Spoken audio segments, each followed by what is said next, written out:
即係呢個拍拖嘅1週年紀念 versus 你要去訓練，你會去邊個？如果撞咗？咁我都揀訓練，如果咁樣。喂，而家問你咩？你嘉賓咩？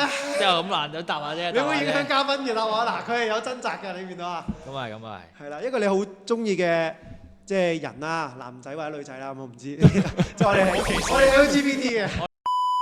動漫係嘛？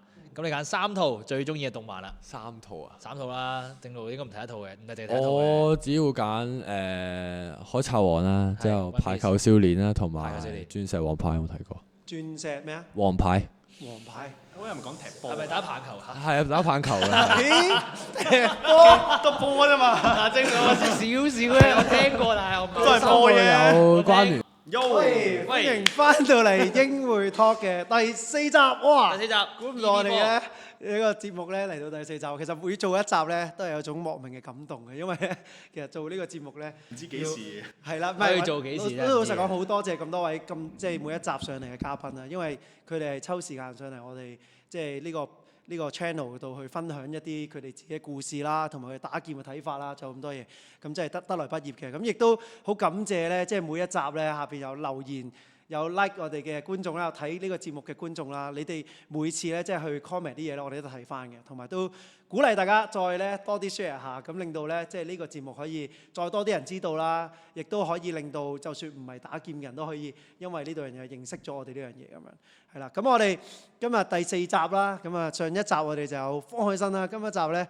我哋有位非常之年輕嘅劍手啦，亦都係非常之靚仔嘅劍手啦。咁啊，係啦。不如阿 Jo 又介紹下呢一個嘉賓係有啲咩 background 嘅咧？係啦，咁咧上次就揾咗方海生啦，一個成熟嘅劍手代表。今次咧就係一個年青中嘅代表。咁啊，今年係17歲嘅啫，咁但係已經係呢個香港男子重劍嘅兼職運動員啦。仲有曾經打過世界賽啦，亦都係我哋英國發展部部長 Andy 嘅好朋友，更加係我哋中學彩天嘅好朋友長天嘅學生，係好多 background 嘅。嘉賓咧，呢位佢因為觀眾未必知道咧，我哋3個咧其實係同一間中學嘅，咁我哋咧直接爆埋，我哋係讀彩天嘅，咁我哋彩天同長天咧不嬲都係友好學校，咁咧今日我哋呢個嘉賓咧就係讀長天嘅。係啊，咁我哋可以俾啲掌聲歡迎啊徐嘉煥。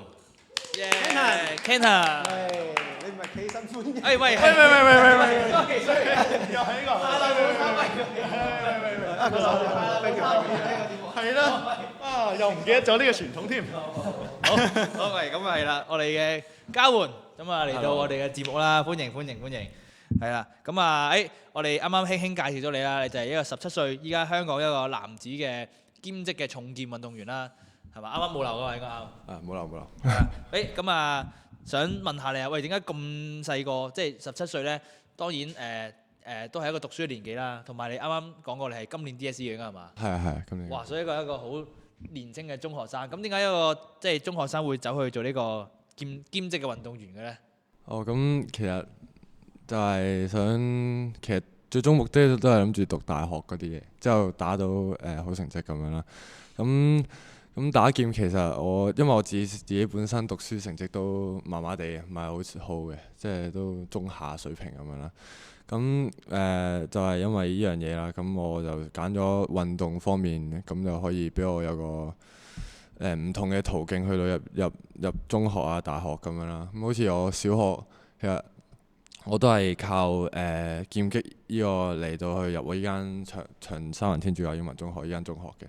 咁係就係小學6年級嗰陣時，可能攞咗個學界第3咁樣就入咗，加埋少少成績咁樣。你係幾時開始接觸劍擊嘅咧？咁我就係小1開始接觸劍擊嘅。咁之前咧都有唔係途中都有玩過一啲ice hockey 啊、游水啊呢啲嘢嘅。咁最終咧，咁我就3揀，即係同埋劍擊啦。咁我3揀1就揀咗劍擊啦。咁呢啲都係我媽咪幫我安排嘅咁樣啦。咁小1開始啦，咁我學校德信小學啦，咁都係有劍擊隊依家嘢啦。咁之後我就慢慢去有啲興趣班，我就慢慢入咗去玩啦。咁對劍擊有興趣啦。之後首先開始接觸交劍先嘅，之後去到小4就開始認真打劍啦，因為係時候要考慮中學嗰啲啦。咁去到小4咁就都係打花劍嘅。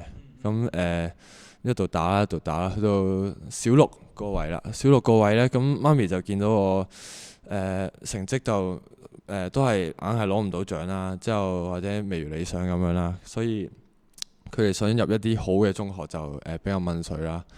咁咧，所以就我同媽咪就喺度搏啦，搏就轉咗重劍啦。咁重劍或者配劍啦，嗰時有糾結呢個情況嘅。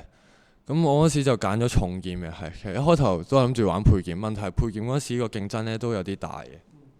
咁咧應該重劍競爭仲大咩？係因為我嗰個年代，我嗰屆咧嗰啲配劍係比較，即係嗰陣時嚟講係比較勁嘅。我媽咪分析過咁樣啦。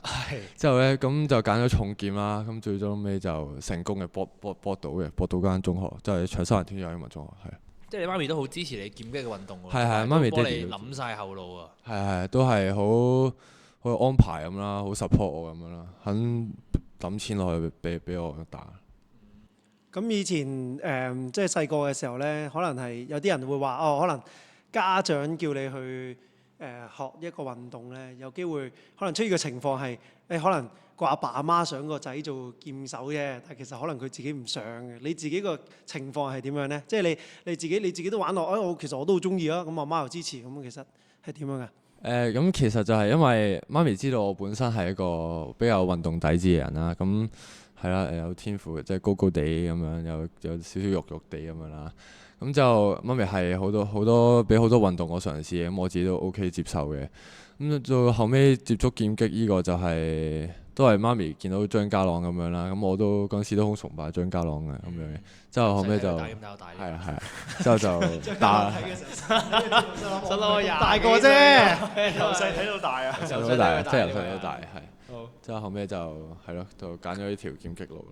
但係你係一開始即係可能喺小學嘅時候一練啦，就已經自己都好中意，因為你啱啱都有講過你玩過幾種唔同嘅運動㗎嘛。中間有冇試過話即係有啲拉扯咧？即係可能你自己啦，你都有諗，唔係喎 ice hockey 好似好玩啲喎，咁樣人又多，可能一 team 人咁樣。有冇試過呢啲掙扎咧？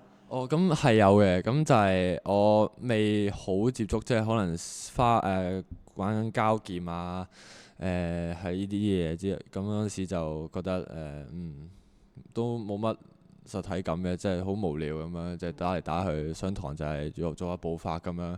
咁嗰陣時我又比較中意 ice hockey 咯，係咯，刺激好多啦，應該成班撞嚟撞去。同埋最緊要係我嗰陣時打有成就感咯，因為會入波嗰啲咧，好成件事好正。即係踢波咁樣好似。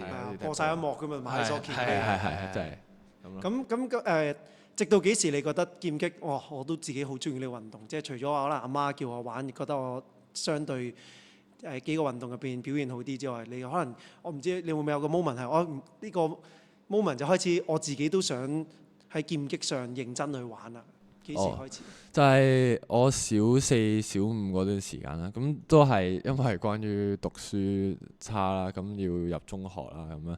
之後就係ice hockey 未必幫到我好多入中學，咁我就嘗試可能劍擊咁樣，就嗰陣時都有啲成績嘅，係啦，可能細比賽會攞下獎咁樣，自己咁好啦，咁不如試下打下劍咁樣認真下啦，咁就去嗰個位就係咯，就愛上咗咯，之後就好奇問一問，因為咧，我覺得咧，以一個17歲嘅年青人嚟講咧，你都比較真係幾成熟嗰下咧，就係你會好為自己嘅路去諗咯，即係你不停都講話，我小學嘅時候諗下，我中學要到咯喎。小學就已經係啦，跟住中學嘅而家你就諗大學到咯喎，咁樣即係你問我自己細個嘅時候咧，即係我小4、小5我都完全入邊間學校咧，最緊要個 friend 喺嗰度咯，即係我個 friend 入嗰間我就想。中學我都會諗嘅入邊間大學，但小學我真係我冇記得我自己諗入邊間中學啦，真係。好奇問下你有冇兄弟姊妹嘅？我有一個細佬嘅，係。有一個細佬。係佢8年差啦，同佢係。哦，係。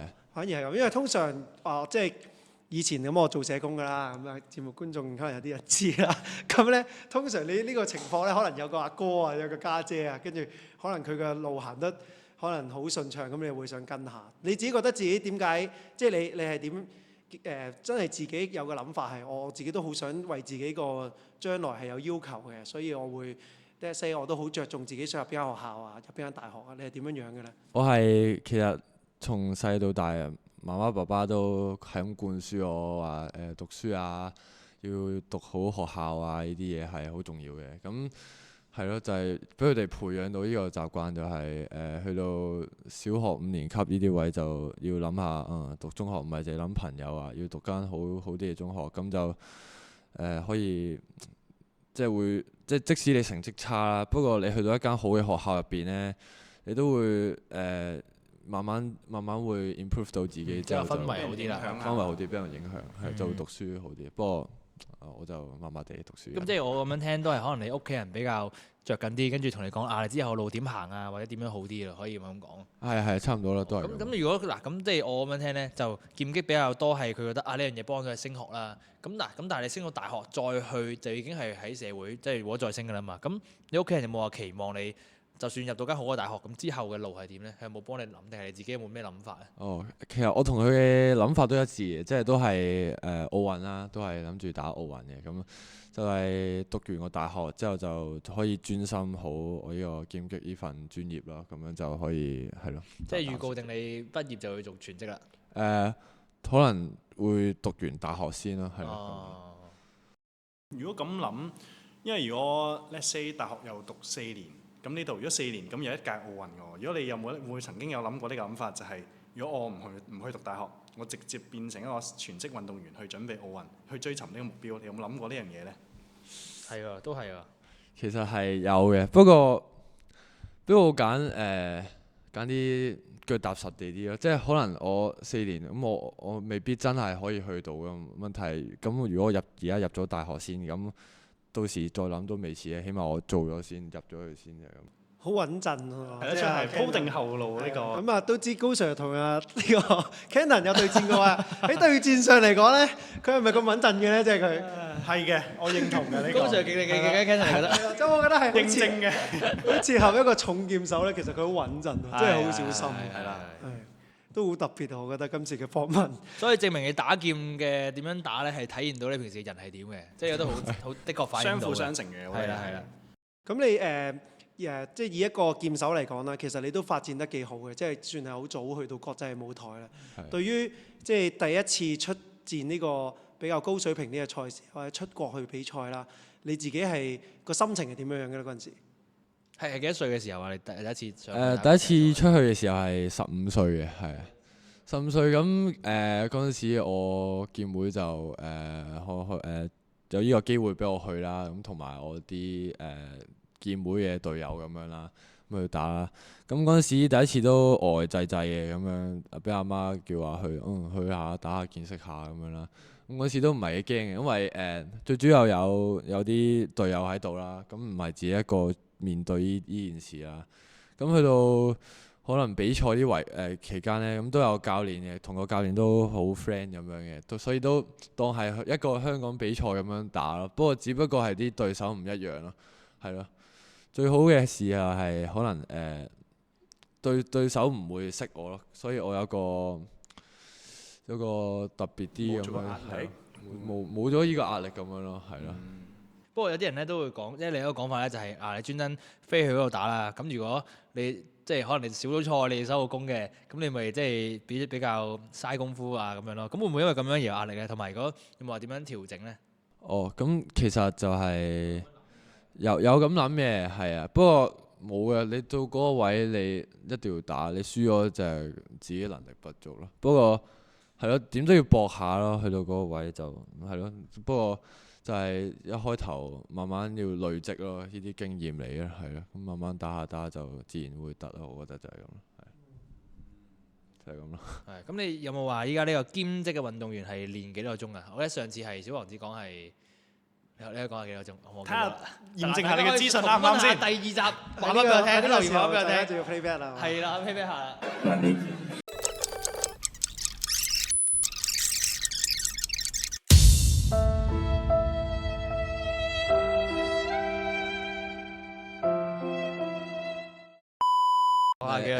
一個月60個鐘咯，一個月60個鐘。咁但係咯，嗱一個月60個鐘，咁嚟緊你又考 DSE 啦，或者一路以嚟本身都有讀緊書考試啦。咁你點樣平衡練習同埋學習咧？因為都好花時間嘅，其實都係其實就係可能朝頭早翻學咁樣，之後去到放咗學可能3點9咁樣就要即刻趕去打劍，4點9開始，4點半開始，之後就一練到夜晚就可能一個禮拜練3次啦，3、4次咁樣啦，咁逢星期一、星期2、星期4同埋星期6咁樣呢啲時間啦。咁一日可能大概都有4、5粒鐘嘅，所以咁樣彌補啦。咁讀書嗰度就可能要將啲 schedule 排得好密咯，就係可能星期3補習，星期日補習，之後學校都會有好大嘅 support 啦，因為咁樣啦，係咯，所以就俾好多素材啊、教材啲嘢，咁就俾我兩邊平衡下咯，即係等我分擔下我咯。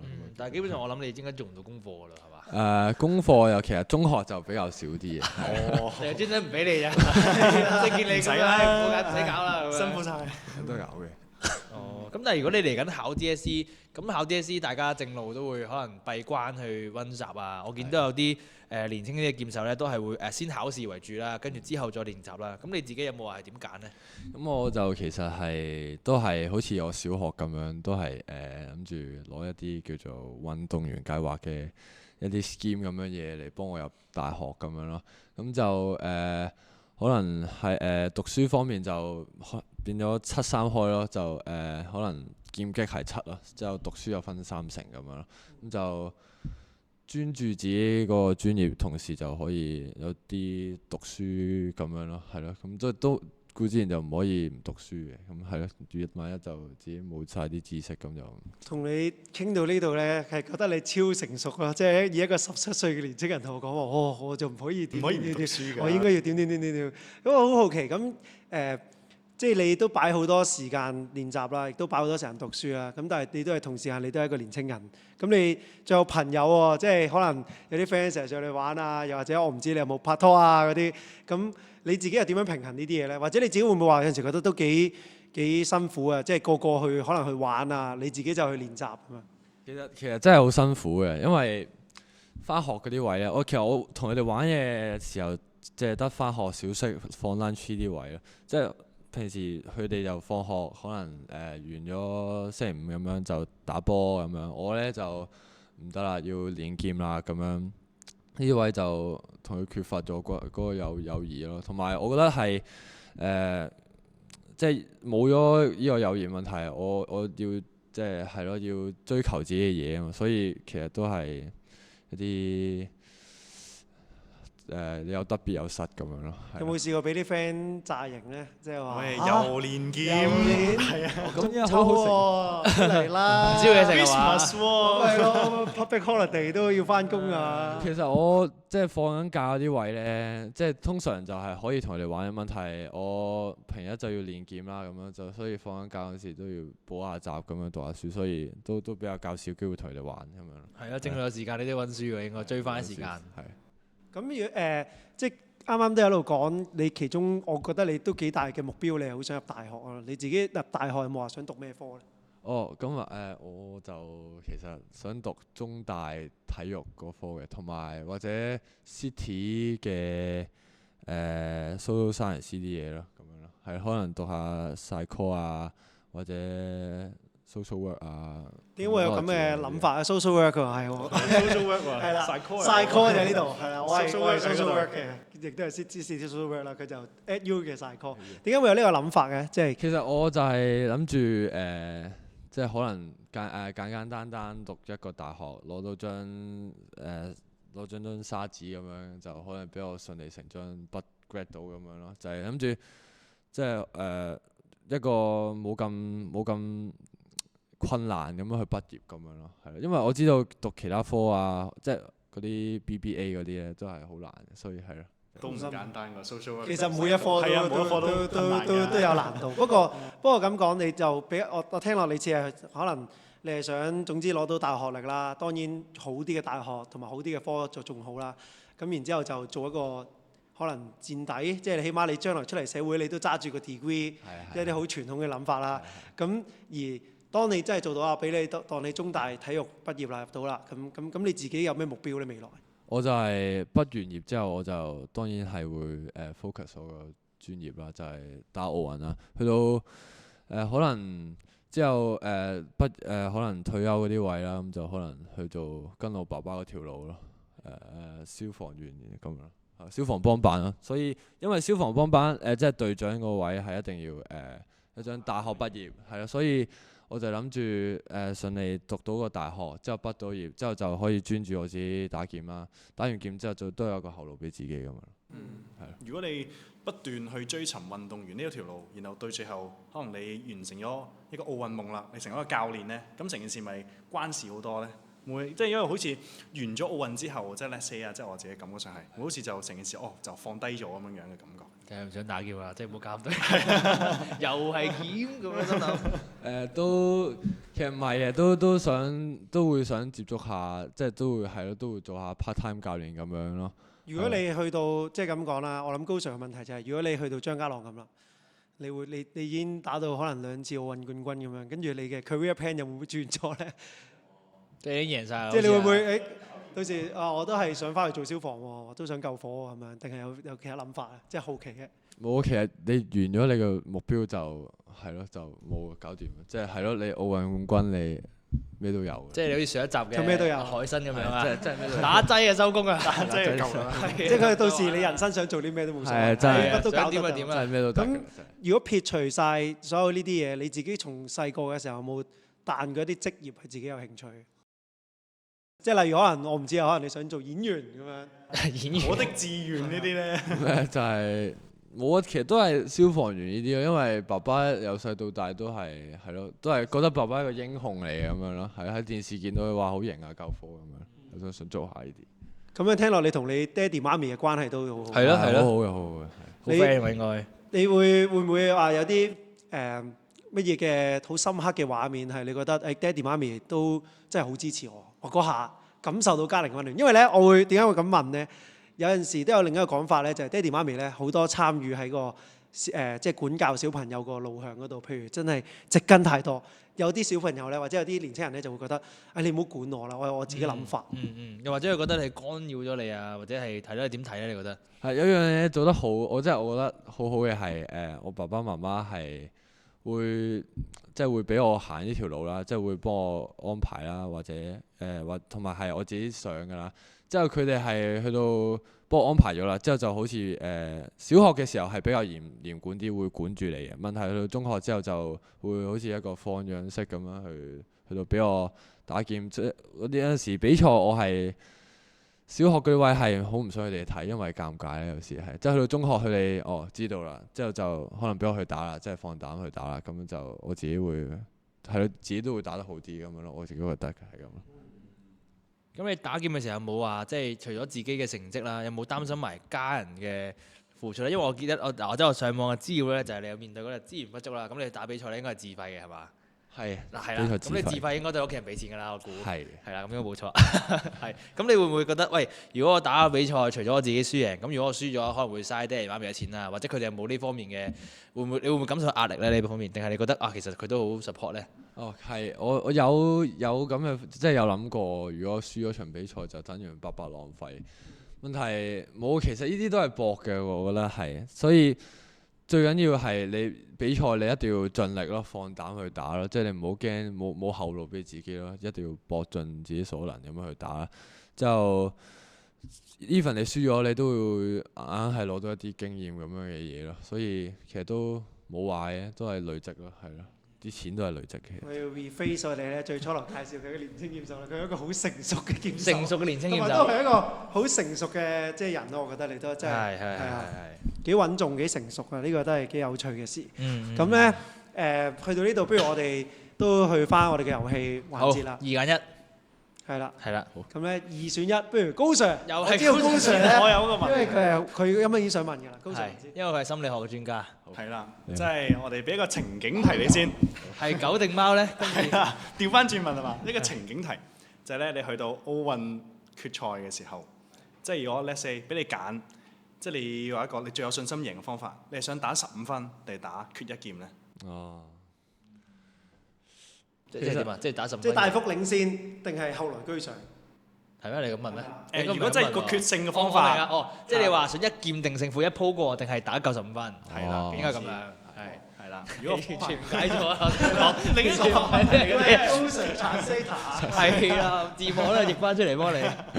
咁我係會揀1分嘅，因為其實15分係咩即係咁講，1分係一鋪過啦，同埋係個可能性好大嘅，即係可能我自己即係對住一啲好高水平嘅對手，15分我係可能冇乜把握嘅，問題去到1分，即係由可能由80即係73啦，都係可能變成5-5開咁樣咯，即係同埋最緊要自己會覺得自己夠膽搏咯，去做一件事咯，就係可能一劍咁樣咯，同埋自己個打法都比較比較係咯，比較叫衝動啊，衝係比較衝咯，所以覺得1分會比較着數咯，我自己會覺得係。我發覺留意到你係一個比較中意搏嘅人啊，即係比較多想搏一搏啊，試一試，其實都好嘅，某程度證明你相信自己能力啦，即係覺得我自己有機會做到，咁我就要試一試，唔試我就後悔啦咁樣，係都係呢個一面。又了解你多咗。係啊，好又到我，咁到我啦係嘛？好嗱，咁我就想問啦，2揀1，咁咧一係入到大學啦 ，OK， 只可以揀一樣嘅啫，一係入到大學，一係可以諗下點相稱好啲咧？打奧運好，咁我揀打奧運，好難揀。一定揀打奧運。咁講，你揀打一次奧運啦，定係入大學？但係如果你揀咗一樣之後咧，你跟住係永遠唔可以再實現嘅，即係你永遠唔可以入大學，同你永遠唔可以打奧運。咁你揀一個？我係會揀打奧運嘅。好。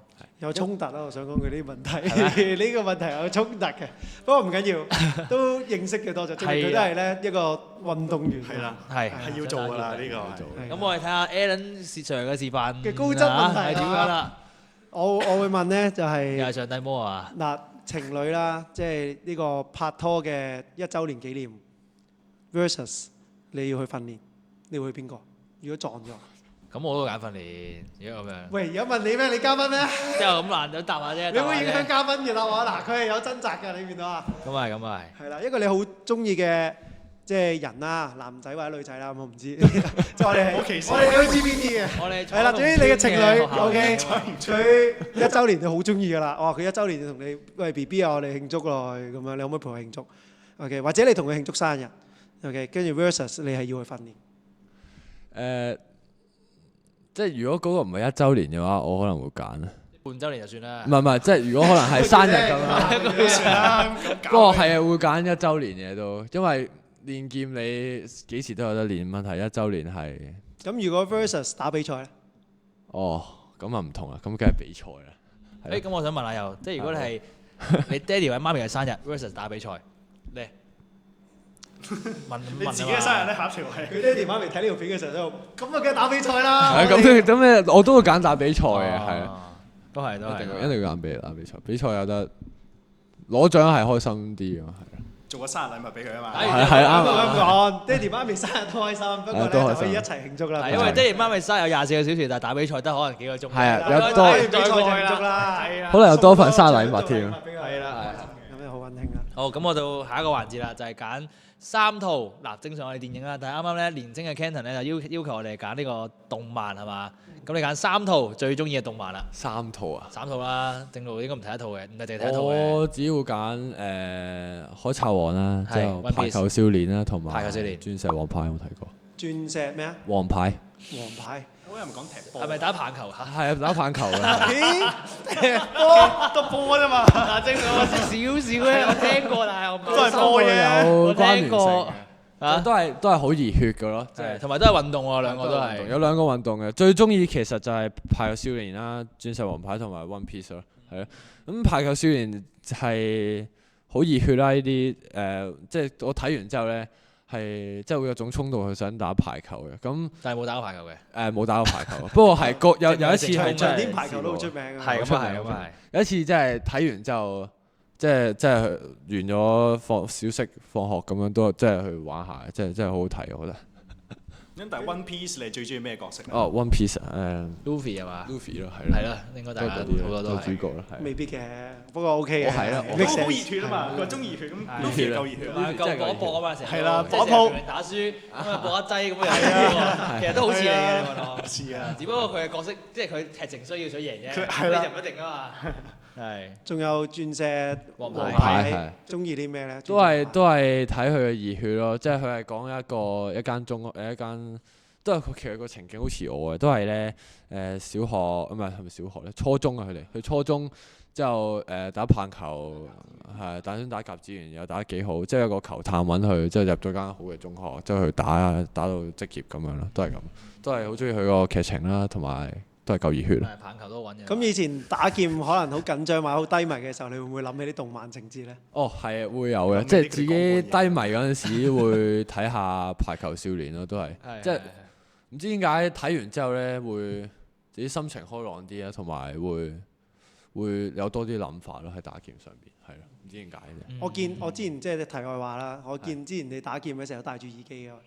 哦，係有嘅，都係聽歌咯。嗰陣時係聽咩歌咧？動漫歌。其實我係聽啲嗰啲好點講好咧，好平靜嗰啲歌啊，即係好舒服。即係可能係 low-fi 嗰啲。係嗰啲日文歌咯，通常聽。嗯。係，不過聽唔明嘅係，我中意佢個 flow 咁解。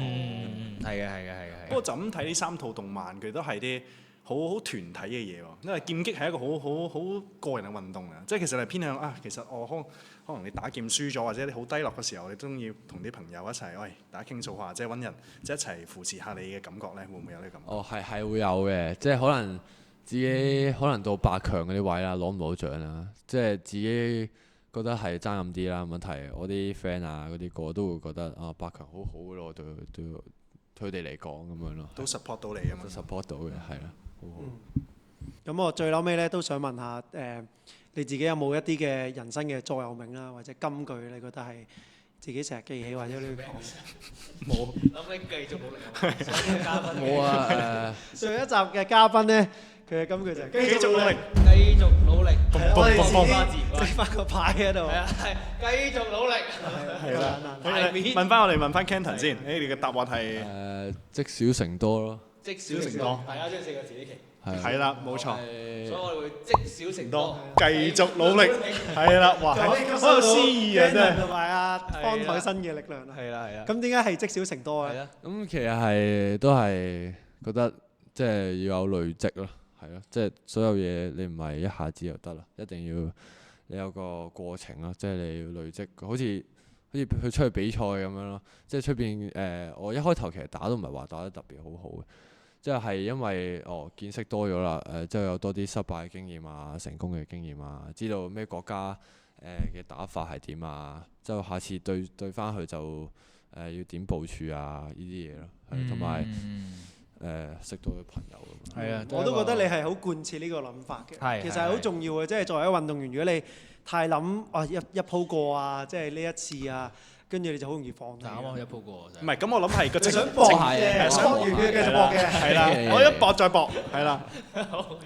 都啱嘅，因為我諗 trust the process 呢樣都好緊要嘅，即係你覺得每一步，就算贏定輸都好，都係行緊佢嗰個目標。咁你堅持落去咧都好緊要，都歡迎翻繼續努力呢4個字。